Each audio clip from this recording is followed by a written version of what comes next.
See how this works. Can you hear me? Good afternoon. I'd like to call the December 6, 2022 meeting of the Charleston County School District Audits and Finance Committee meeting to order. My name is Keith Grabowski. I am the newly elected District 1 School Board Trustee and have been appointed by my fellow board members to be the new chairman. I'd like to introduce myself to the committee members, Mr. Duke, Stephen Duke, and hello. Kent Griffin. Am I pronouncing it properly? Kent Griffin, yes. Thank you very much. What we're going to do is move ahead on the non-actionable items to get this meeting underway, since we do not have a quorum at that point. We do have a quorum now, right? Velma. Ms. Stamp, can you hear me? Yes, I can. Great. My name is Keith Grabowski. I am the newly elected District 1 trustee and have been voted by my fellow board members to be the chairman of this committee. So it's a pleasure. Pleasure meeting you as well. I'm assuming everybody had has received the agenda, so I'd like to have a motion to adopt the agenda as written. Do I have a motion? Make a motion to adopt the agenda. Second.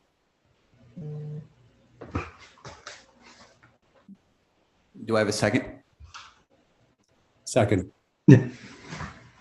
Great.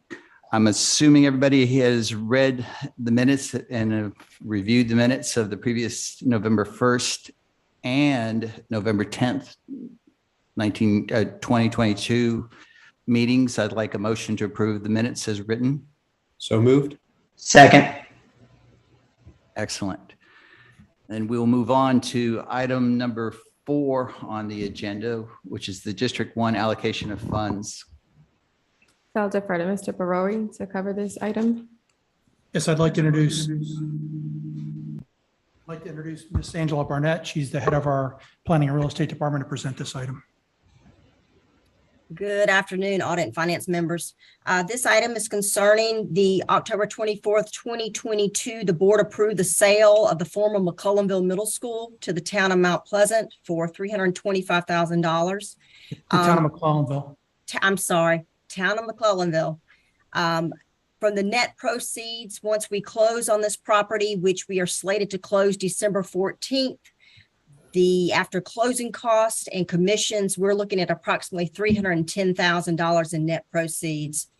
One of the caveats of the sales contract stipulated that we will provide a sewer service, and the town of McClellanville will provide water service to the former Lincoln campus for 1 year. Upon that termination, they will cap those services at both of those entry points onto our campuses. This will leave us with no water source at Lincoln High School. So currently, we have a facility lease agreement with Lincoln Regional Center at that campus. The board actually approved November of 2021 that facility lease agreement and the transfer of that campus to LRC. They recently asked for an extension and that was granted. That extension will end on May 1st of 2023. During that time, of course, we continue to service Lincoln with not only facility maintenance, but also with utilities and security and property insurance at a cost to the district. We are currently have failing HVAC systems at that facility. So this recommendation is to grant the proceeds from the sale of the former McCulloughnville Middle to facilities and maintenance. Any discussion, questions? So the question I had, so are we required to have the HVAC replaced before we transfer over to the Lincoln Regional Center? I can tell you that there was nothing that was stipulated in that facility lease agreement or in the transfer language for the property. So nothing would happen if we didn't replace it, except for they end up with a building with a large cost once they possibly take ownership of it, correct? That is correct. If I can add to that, Mr. Duke, we need to do our best to keep the facility in serviceable condition. If we lose air conditioning in that space, as you know, here in the Low Country, we're faced with crud growing on the walls. And so Yes. we want to do our best, whether it be to Lincoln Regional Center or for any use between now and then, have it as best we can without taking other resources from the school district. And do you have a guesstimate on how much of the proceeds might be eaten up by this HVAC maintenance cost? Do you think I know it's an unfair question to ask you to forecast, but if you had to guess, would you guess we're talking $10,000 to $20,000, or are you thinking larger? A lot larger. Currently, Mr. Griffin, we're looking at a water source that's going to cost us anywhere from $60,000 to $75,000, and that's without doing any types of soil analysis to even see what that could actually increase that cost. I know Mr. Hamer's on the line. He can probably speak a little bit more to the HVAC systems. Steve, if you want to jump in and speak to that, we're looking at just servicing those HVAC systems that are currently part of that facility lease agreement, which is building 5154, the cafeteria and the gymnasium. Yes, ma'am. We're still working some more details, but kind of the initial estimates that I've gotten from my HVAC shops have some of those repairs in the range of $200,000 to $250,000. And again, we're just looking at the areas that Mrs. Barnett pointed out. That's not an overhaul of the entire system of the school, just those targeted areas. So it sounds like you're still a little concerned that the net proceeds won't be adequate to cover the cost. That's correct.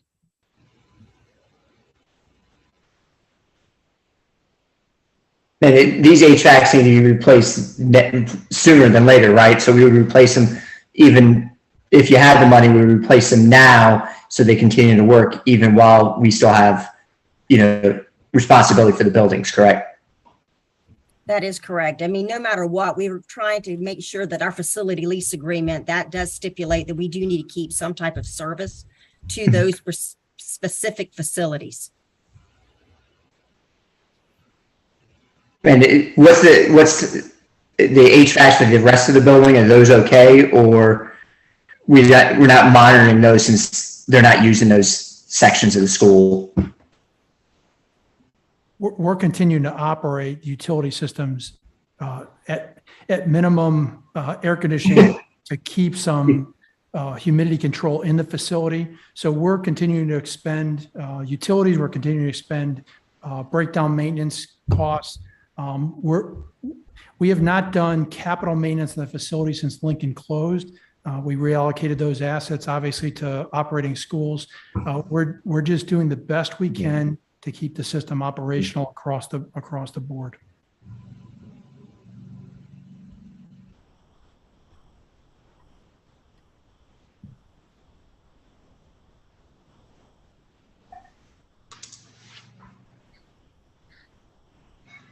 Any further questions or discussions? No, I'm good. Then I'd like to move for a motion to forward this to the board for further consideration.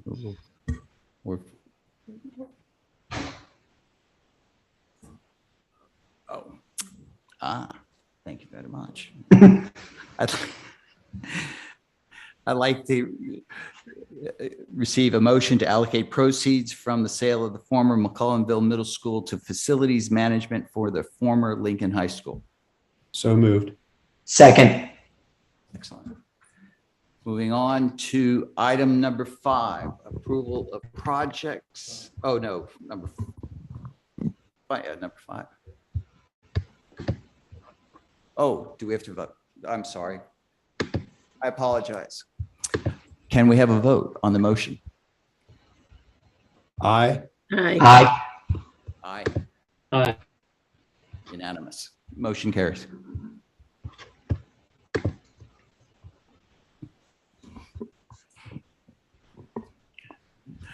On to item number 5, approval of projects greater than $250,000. Thank you, Mr. Grabowski.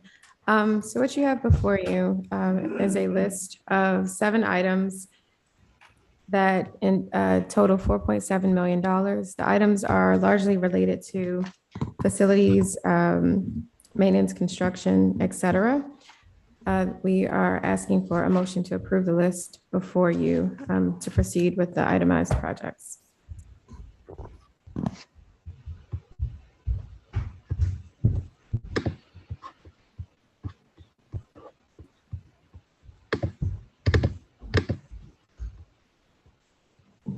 This is another, I know we went through this last time, but I lean on Velma's expertise on this, but I continue to wrestle with, do we have enough information to make a full approval of these items? Or are we just, are we being made aware of these items and what the process was, whether it's RFP or what other process went through to get here? So thank you, Mr. Griffin. So what we did with the actual form, we modified it to include more detail and information about the project scope and summary, as well as the solicitation process, how many proposals we received, what our processes were, et cetera. But just also keep in mind the bodies of work were approved in the budget and previously through the board through different actions. These are the contracts tethered to those previous approvals. So these aren't new scopes of work or anything that we haven't brought to the board holistically for approval. And I'll defer to Mr. Barori if he wants to detail any more of the items on the list. Thank you, Ms. Williams. So the only thing that I'll add, I appreciate that additional discussion, because that is true. These projects have been essentially approved by the board. I will point out that the first 4 items on the list are for construction management. We do not have full up internal staff to manage all of our projects. And so this is simply taking resources that was approved by the board for the project and utilizing a portion of that for the construction management oversight. And those are the first 4 projects on that list. I guess the question becomes, are we being asked to approve that the process used to award the contracts, or is that what we're being asked to do? We understand that these items, the items were in the budget, and that's not, but from the procurement perspective, bringing it to the board, are we being asked to approve that we feel that the process used to award the contracts was that appropriate, or is that the ask? So thank you, Ms. Felma. What's being asked, the purpose of this report is to provide transparency into spending over $250,000. We're not asking to approve the procurement process. We operate under the state's procurement code here at the school district, so we're aligned there. This is just a visibility report to say, hey, this is the process we use. These are the line items. It's more detail into the overall budget and the initiatives that you approved at the board meetings. Does that answer your question, Ms. Felma? When you said that, you mean at the board meeting in which these costs were approved? The bodies of work. Yeah, so this may be helpful to step back, especially with a new board in place and a new committee chair here, to kind of go through how did we get here? So this was a new request from the board over the past few months. I don't remember exactly the date, but that these items come to this committee for approval. And we've been wrestling over the past couple of meetings with what that exactly means, because it wasn't something we used to do. And as was pointed out, the expenditures themselves are generally in concept approved via our budgeting process. That's our process whereby the board makes their determinations on where they want to allocate resources. And that's appropriately in the board's domain.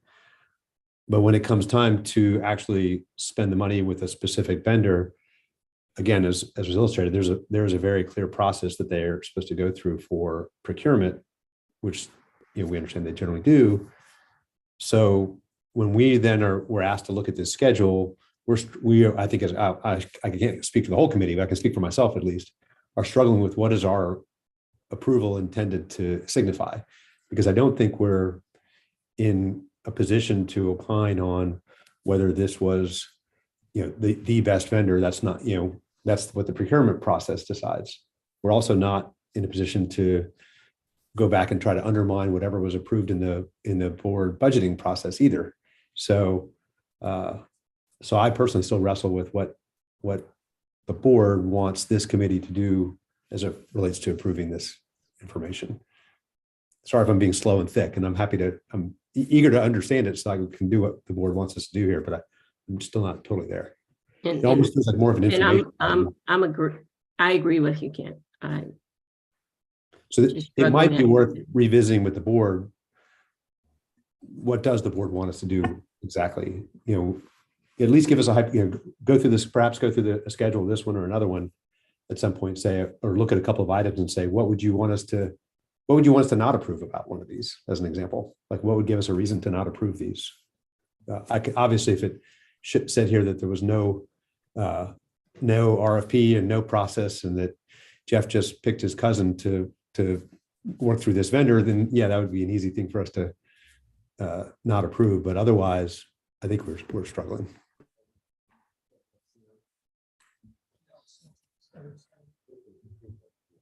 Item 6 and 7, Hersey construction projects. So, yeah, let me, if I may, for a second. So I think when we first started the $250,000 approval process, the review process, if I recall correctly, in the schedules that we brought to the committee, we did not have this column, this label, justification, solicitation number, is that right?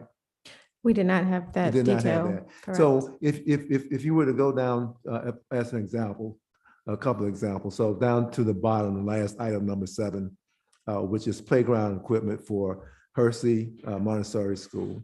So at some point, I don't know when it was, but the school board and the committee, this committee, approved for through the sales tax phase 5 program, that project.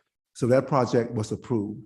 So once the project is approved, there's a prioritization, there's a whole discussion with the committee, with the school board. So I think at this point, there's no question about the project. The question is that we follow the appropriate procurement protocols. Because if you recall, back in the spring of this year, when the board asked us to, directed us to start having this review process of $250,000, it was in regards to a question about our procurement processes. So we added this column that I just referenced, which is the third column from the right, justification, solicitation number. So if you go down to item 7 again, that playground equipment, it says that the solicitation was done on RFP. So we know it was comparatively bid. It says that it was out there for 30 days. So it was not out there for just 1 or 2 days, which would potentially indicate that, we're not really going through a comparative process. And we received 7 proposals. So at a very minimum, looking at that contract for that work that the board has already approved, it appears, looking at just that block, that there was a comparative process of going through that. Now, if I were new to the committee and wasn't new to the district, and I weren't familiar with our processes, and I would go to item, let's say 3, which is capital programs, still sales taxes, it's sales tax phase 4 program, not the phase 5, phase 4. So the one that's closing up, it says that we have a construction management service contract. It's also went through an RFP process. The solicitation was out for 32 days, and we only received 2 proposals. So I might ask a question, why do we only receive 2 proposals from for a $332,000 if our committee member, $332,000 expenditure? I mean, there's rationale for it, but that's what I would ask. And so for me, it's at a bare minimum, the school board back in the spring was asking the committee to take a look at this, making sure that, I know what you said, Sean, but making sure that we have some legitimacy linked to our procurement process. not to approve the body of work, the scope of work, because that's already been approved sometime prior to this.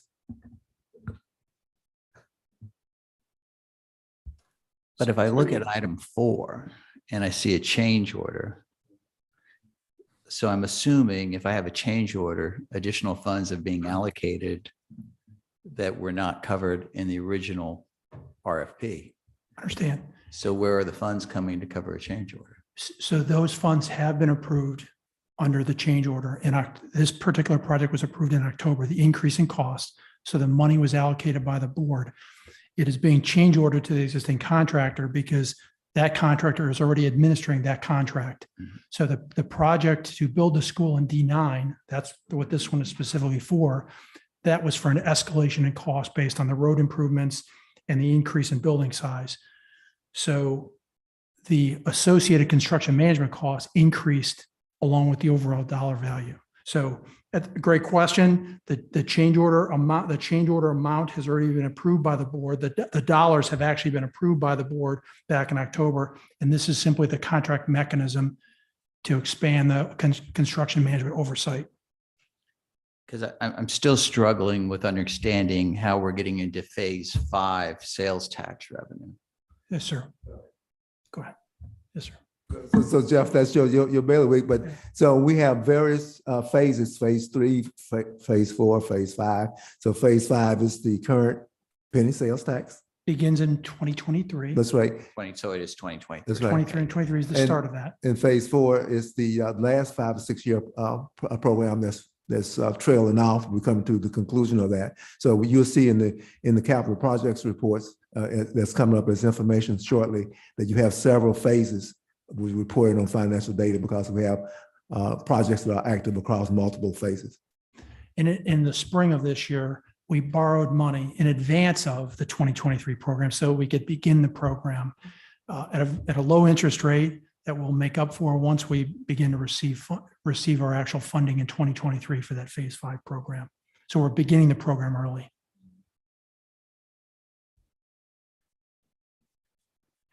So all of these items have basically been reviewed by the board, approved by the board, fall within the budget, fall within the revenue, and are not risks at increasing any additional expense to the current revenue as projected. Correct. Spot on.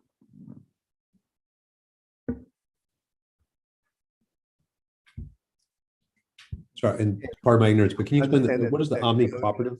What does that mean? Can you repeat that, Mr. Griffin? What is the Omnia Cooperative? Can you explain what does that generally mean? Good afternoon, Mr. Griffin. This is Wayne Wilshire. That is a cooperative agreement that is done by a national organization. They actually go out and put out a solicitation and identify vendors under that cooperative agreement. And the requirement for us to be able to use that is if they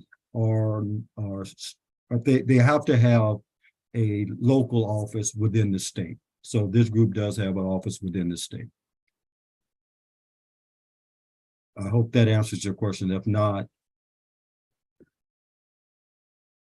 And is that a common path for approving these things? We do purchase this within the code. We're allowed to purchase off of cooperative agreements as long as they have a office within the state.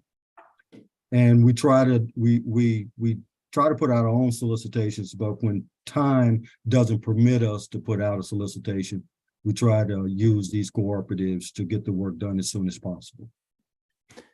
And if I can add to what Mr. Wiltshire just said, we did receive very competitive pricing on this project. We did take the lowest bidder. And another key is they do utilize the products that we have on that roof already. This is phase 3 of the roof.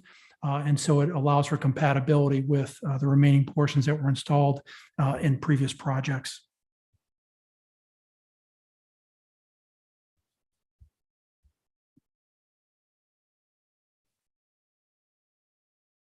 No further questions.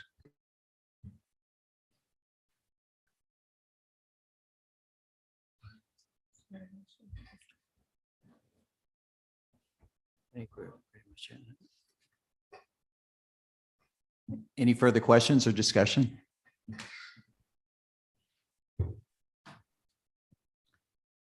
And I'd like to move to have a motion to approve the projects on the attached list. So moved. Second. We have a vote? Aye. Aye. Aye. Unanimous. Motion moves forward to the board for consideration.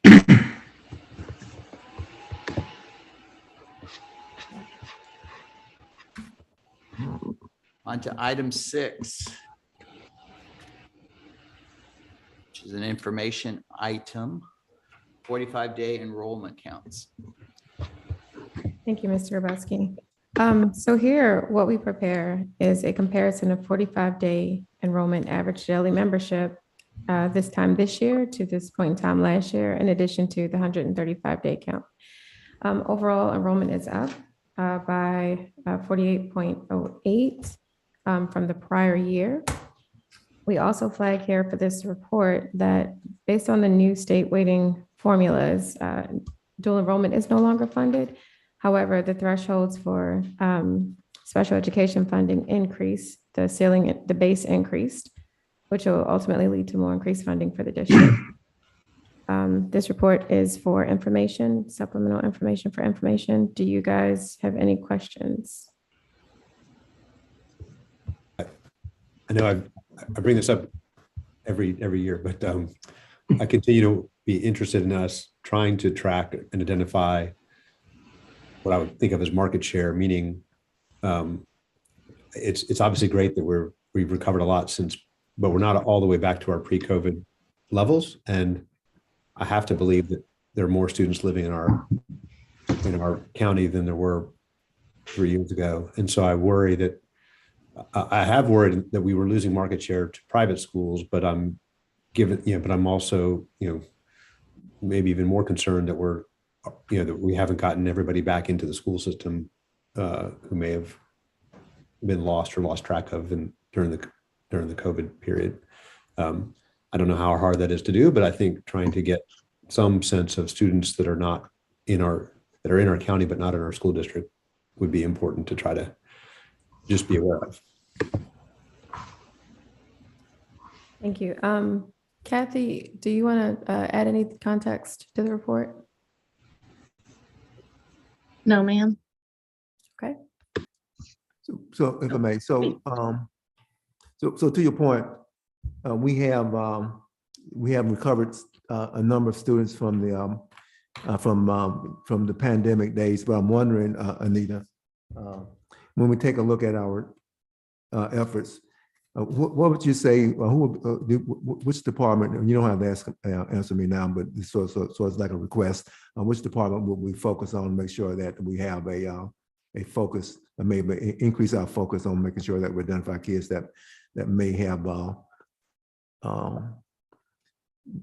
dropped out during the pandemic, that we've captured everybody that to the greatest extent possible.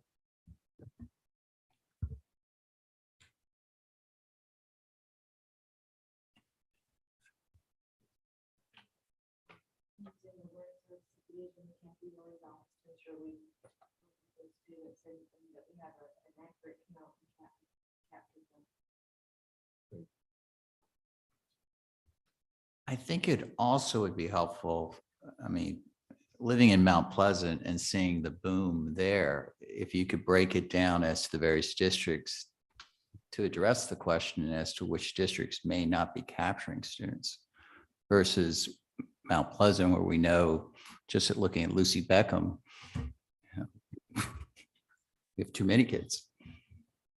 So I think it'd be helpful for the board, definitely, now that we're representing individual districts, to have that, because I think it's a very valid question to know, are we capturing all the students, or what can we be doing to make sure we're capturing all the students as in policy? Thank you. I also think it would be helpful context if we walked you through the process of how we collect this data. So Ms. Milne, can you talk about the process that you use to capture this data, et cetera, in the vetting Absolutely. process? Thank you. So this is a required state funding reports. that report average daily membership, which is from the point in time that the student enrolled through whatever day we're counting. So this is our 45th day. So if the student was enrolled for all 45 days, then they count for the full 45, which is how you get the odd percentages in there. If they're enrolled for less than 45, then they end up being a percent rather than a 1.0. All of our traditional education students, the kindergarten, primary, elementary, and high school, count for a 1.0. Our vocational count for a 1.2, and I believe homebound is still a 1.0. Everything else in there that is our exceptional children categories, those count as the I can't remember the new number. I'm sorry. Let me scroll up a little bit. 2.6 for this year, which is higher than any of the weighting categories that were funded in prior year. So this tells the state how many students we're going to be funded at each of those categories. It isn't something where the funding is tracked at the state level. They're tracking district as a whole, and they're tracking individual schools. So we do have the counts by school as of 45-day.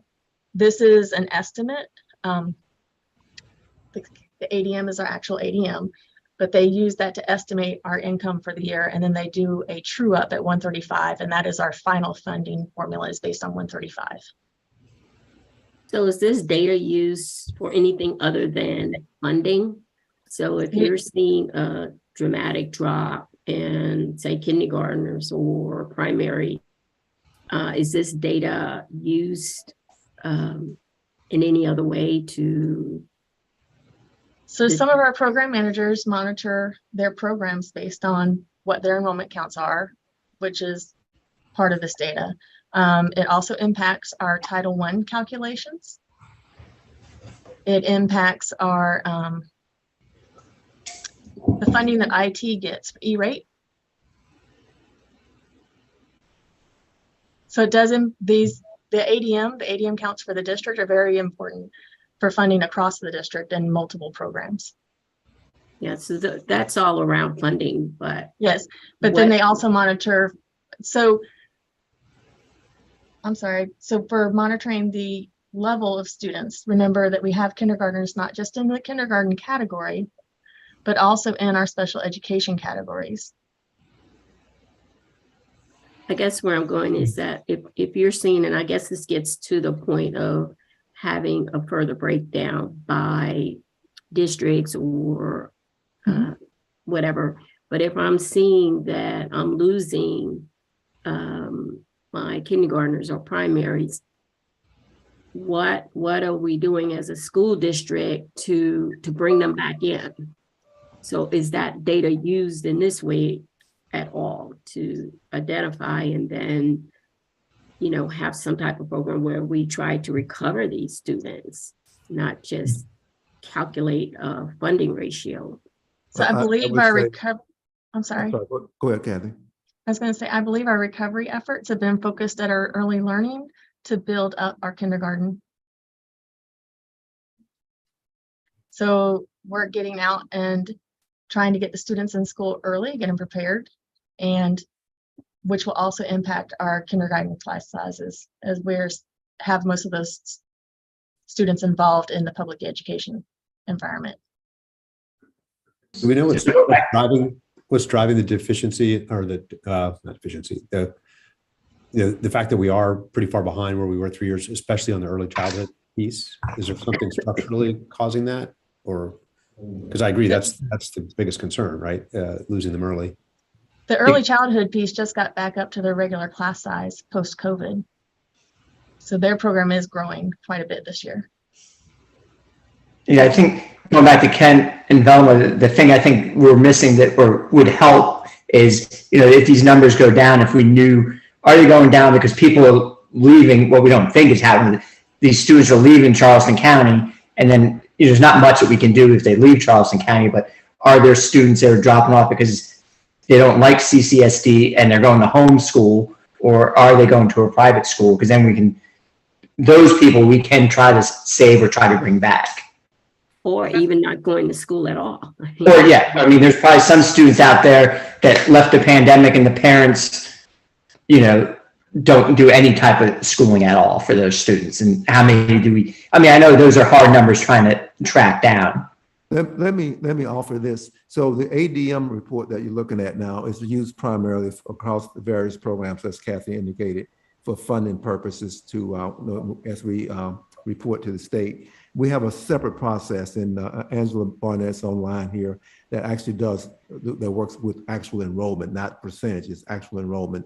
And that's a part of, that's a detailed analysis, looking at regression analysis, looking back, looking forward, looking at projections that Angela does as a part of the beginning each year of the budgeting process. So she's probably working on that now. And then she will bring that results back to the committee sometime, I can't remember whether it's January or February, that lays all of that out. So Angela, you want to take a minute and just talk a little bit about what that process is and when you bring it to the committee and the board? Yes, sir. I was actually going crazy sitting here going, I want to speak.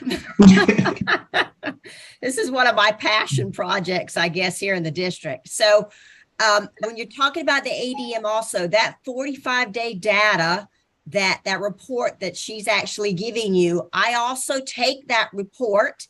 Every one of those addresses are put into our geographic information system, and they're geocoded. This generates our Live and Attend report that some of you may be familiar with. That also lets us track students, because it also lets us see where students that are living inside of those zones may be going, because they still may be inside of a CCSD school. They're just not inside of the school that they're zoned for. So when we're looking at where our students are, this is also another good tool. One of the things that Mr. Kennedy brought up, though, the big one that I do work on is enrollment projections every year that help set the budget for the GOF. And what that is we do look at our trend data. We're also looking at all of our planned developments in the area.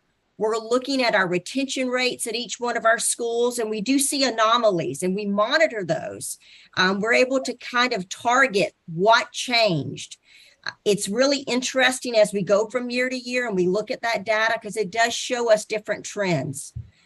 We saw one school just this past year that it increased so much that when we spoke to the principal and we did a deeper analysis, we found out that there was a huge influx of the Portuguese population. It increased the numbers of that school. So if you're really honing in on that data, there are certain things that we can look at that show changes. I know earlier, we sit there and we speak about pockets of growth. We may see that there are pockets of growth in some, and then others that we think there aren't. So yes, there is a lot of information at any given time, anytime that you all would like me to come and present. We're currently working on this year's enrollment projections. We finalize our future forecast by the end of March.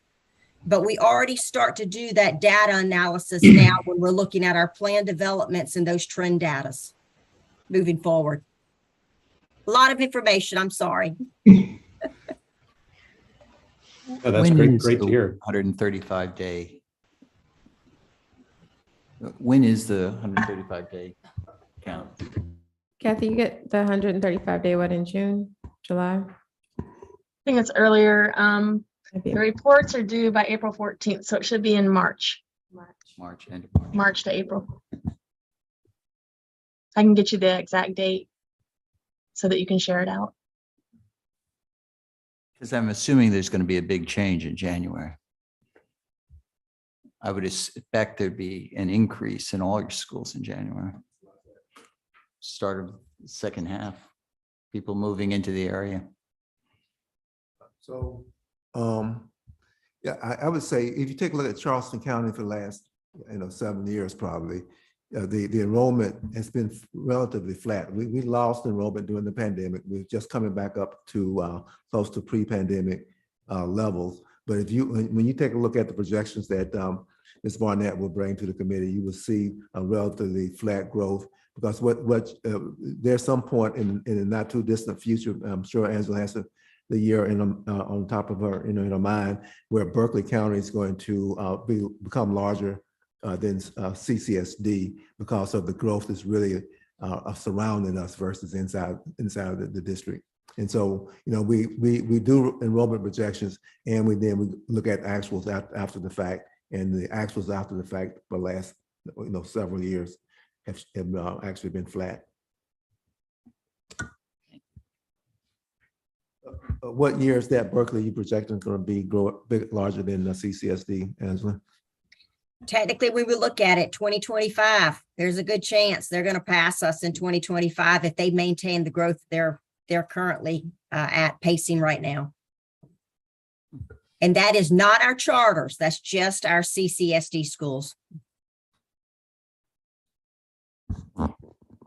Thank you.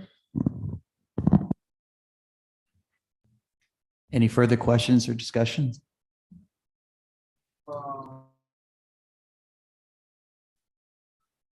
Then we'll move on to item 7 on the agenda, monthly capital projects report. Thank you, Mr. Grabowski. Ms. Joyce Costello is going to cover this item for us. Thank you very much, and good afternoon, Chairman Grabowski and committee. I'd like to present the October capital projects report. Our revenue collections for the 2017 through 2022 building program, phase 4, were 2.9 million above our 2% projected revenue forecast. The expenditures for the program are as follows. For the 2010 through 2016 capital building program, phase 3, there were 0 expenditures. The 2017 through 2022 capital building program, phase 4, there were $2.7 million in expenditures. The 2023 through 2028 capital building program, phase 5, had $4.4 million in expenses. The 2023 through 2028 capital building program, phase 5, funded with long-term debt, had 0 expenditures for the month. Our fixed cost of ownership fiscal year 23 program has commenced and is moving forward. I'm happy to answer any questions anyone might have.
So basically, as I understand it, we're perfectly on track with all the forecasts that were considered for the capital projects. Yes, sir.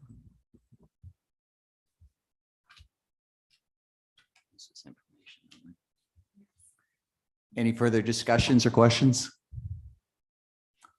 Hearing none, we'll move on to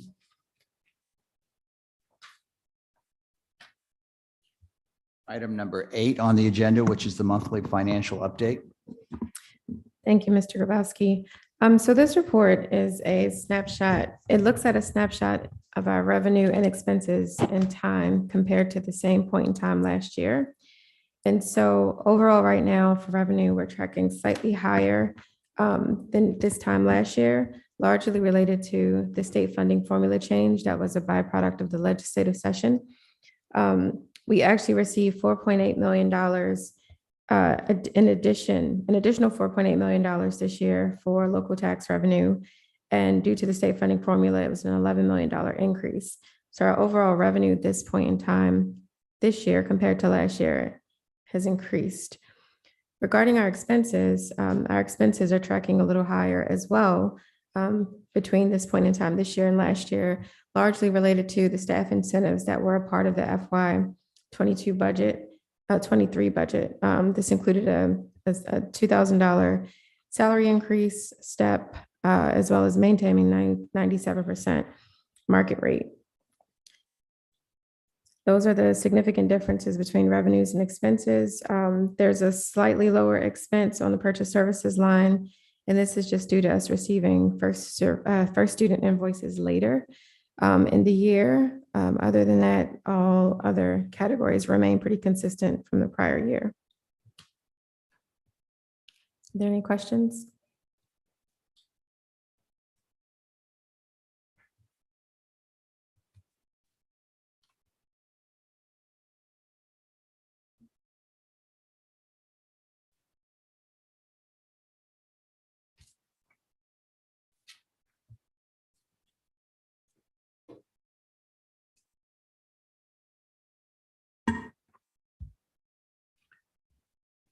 Are there any further questions or discussion? Hearing none, we'll move on to item 9 on the agenda, the determination of board agenda items. Correct. The 2 action items move forward. That's item 4 and item 5, as well as the information items 6 through 9. 6 through 8, I'm sorry, thank you. Right. Yes.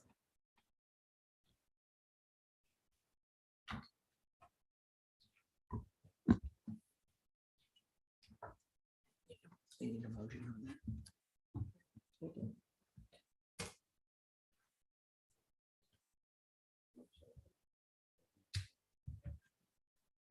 Can I have a motion for these items to move forward to the board for consideration? So moved. Second. We have a vote? Aye. Aye. Unanimous? We have unanimous, the motion will move forward there to the board for consideration. The next meeting will be held on January 10th, 2023 at 2 p.m. here at Calhoun. Do I have a motion to adjourn? So moved. Second.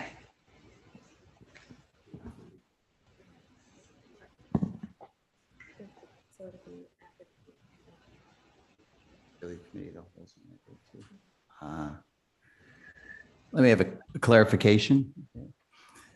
This meeting will be held after the meeting for the Committee of the Whole on January 10th. So we'll once again entertain a motion to adjourn. So moved. Second. Can I have a vote? Aye. Aye. Aye. We are adjourned. Thank you all. Yep. Thank you.